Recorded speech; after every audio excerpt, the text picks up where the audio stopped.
আসিবে ততক্ষণ পর্যন্ত এই মার্কেট বন্ধ থাকিবে। তারা আমাদের থেকে মাস শেষে 4500 টাকা এগুলো নিয়ে কি করে তারা? অন্য চুরি করছিল 120 ভরে, মিনিমাম 3 কোটির মতো একটা অ্যামাউন্ট ছিল, টাকার অ্যামাউন্ট 3 কোটির মতো একটা। তো বলতে গেলে ওরা 12 থেকে 13 মিনিট মার্কেটে ছিল, সিকিউরিটি বলতে কেউ দেখে নাই। এটা আমরা নিরাপত্তা যাচ্ছি, আমরা এটার পিছিয়ে যাচ্ছি। চুরি হয়েছে, আমরা কমিটির কাছে কমিটি টাকা ছিল, কমিটির কাছে বলছে, কমিটি বলে আমরা এই সম্বন্ধে কিছু জানি না। নাহলে এটা কি, এটা মার্কেটের কর্তৃপক্ষ, এটা তাই না?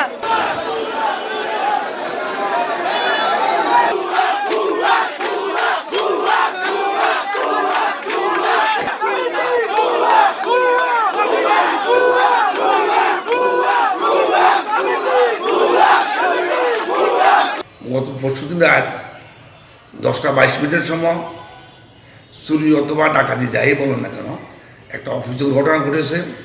এই অপ্রীতিকর ঘটনার সাথে সাথেই আমরা পরের দিন যখন সকালে মার্কেটে আসছি তখন জানতে পারলাম মার্কেটের এই দোকানটা তালাবদ্ধ, তালা ভেঙে গ্লাস ভেঙে লোকজন ঢুকেছে। তারা এখান থেকে স্বর্ণ অলংকার চুরি করে নিয়ে গেছে। আমরা এই ব্যাপারে যা যা করণীয় আমরা শেষে ব্যবস্থা গ্রহণ করেছি।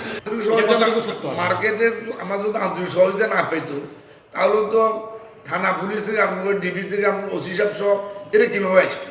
বোঝা যাইতেছে বাইরে কোনো লোকজন ইন্ধন করে এটা মার্কেটে একটা বিশৃঙ্খল করার জন্য এটা পরিকল্পিতভাবে এই কাজটা করতেছে।